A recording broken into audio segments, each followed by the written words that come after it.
Here's something almost every founder I've worked with says at some point, usually around the time their team grows to 10 or more people. I thought building the technology would be the hard part. That's the easy part compared to managing other people and myself.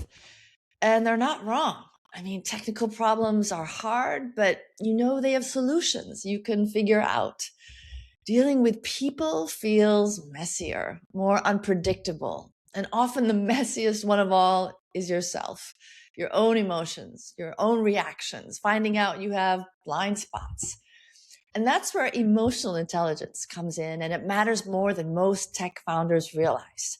When VC David Greenberg analyzed more than 130 investments his firm JMI Equity had made over 25 years, he found that founders with high EQ scaled their leadership more effectively as their companies grew. And general research backs this up. 90% of top performers have high EQ. I'm Renita, an executive coach, and I've worked with over 1,000 founders to help them scale as leaders so they can scale their companies. And the challenge is that most tech founders have never been trained to develop their EQ or even make it a priority. So today I'm going to walk you through 5 signs your EQ needs work, not to make you feel bad, but to help you understand what's quietly undermining your decisions and your ability to scale and what you can do about it. So sign number 1, your emotions hijack your thinking. Pop quiz. You're in a board meeting and an investor starts pushing hard on the burn rate. Do you, 1, get defensive and start over-explaining technical details and why they're holding things up? 2, do you feel your anxiety spike and just want to escape? Or 3, do you calmly acknowledge the concern and present a clear action plan? Founders with low EQ often default to A or B, not because they're not smart enough, but because their emotions have hijacked their thinking before they even realized it. Here's the important distinction. The problem isn't that you have uncomfortable emotions. Every founder does. The problem is what happens when those emotions show up and you don't have the capacity to keep them from taking over the wheel. Most founders resist uncomfortable emotions and try to push them away, but that's just a momentary fix. Those suppressed emotions are eventually going to resurface, often in high-stakes moments. So the goal of developing EQ isn't to eliminate uncomfortable emotions. You'll always have those. It's to become less hijackable so that when you are under pressure, you still have access to your best thinking. And if you're interested in learning more about the distinction between emotional versus functional thinking, I'm going to put a link to the video in the description. Sign 2 is you have a limited emotional vocabulary. So when Talent Smart surveyed 1 million people, they found something surprising. Only 36% could accurately identify their emotions in the moment. And this is a problem because unlabeled emotions are often misunderstood. And that's what leads to drama and irrational decisions and counterproductive actions. So if you ask a low EQ founder how they're doing, you'll usually get one of 2 answers, fine or stressed. But high EQ founders can name what they're feeling with precision. I'm apprehensive about the client delay, or I'm frustrated with how that product decision went, or I'm concerned about morale on the engineering team. That precision isn't just self-awareness for its own sake. It's like a compass, because how you name the emotion determines the direction of your behavior. Say you're in a meeting and you realize you should have known the answer to a specific question, but you didn't. If you label what you're feeling as anger, you might look outward, bite off somebody's head, or make something up. And then you come off as volatile or unreliable. But if you realize that what you were feeling is embarrassment, you can actually acknowledge it and respond with, "You're right. This is something I should have known. I'll get back to you right away with the answer." Now you come off as accountable, not defensive. Same situation, very different perception. Sign number 3, you avoid difficult conversations.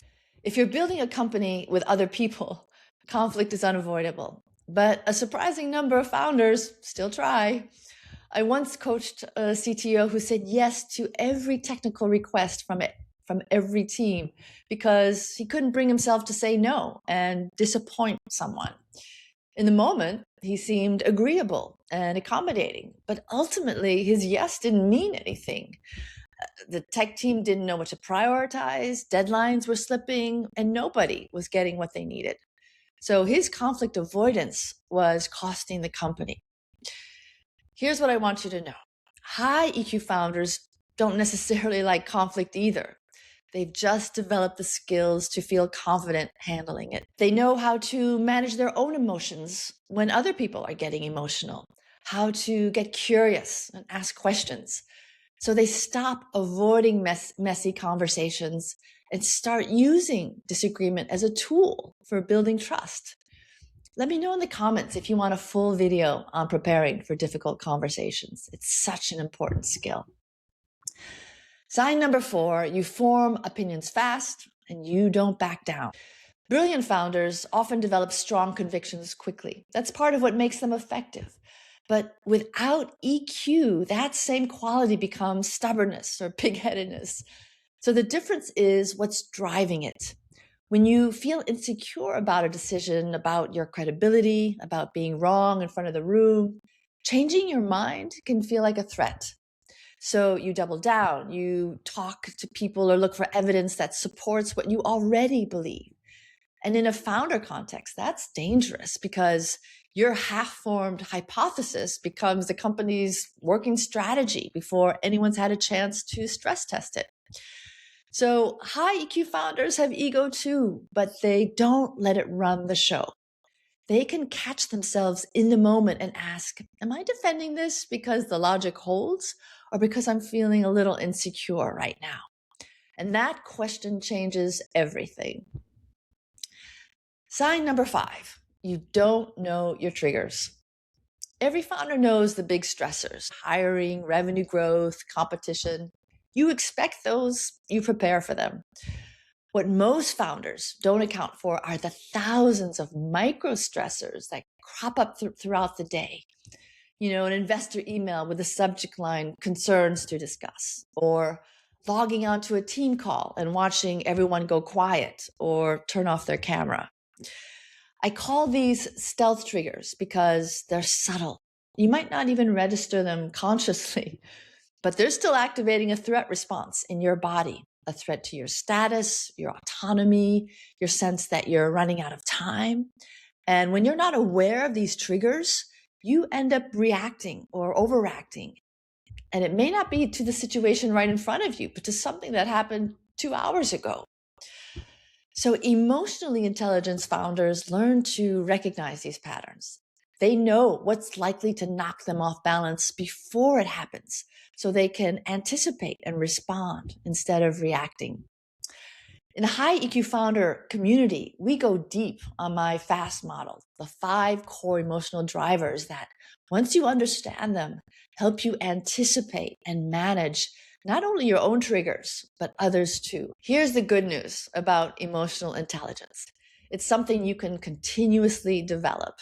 No dramatic changes to your personality required. Just tiny micro changes that compound, pausing before you react, finding just the right label for what you're actually feeling, preparing for the hard conversation instead of finding ways to avoid it. Each rep creates new neural pathways, and gradually you stop feeling hijacked by your emotions.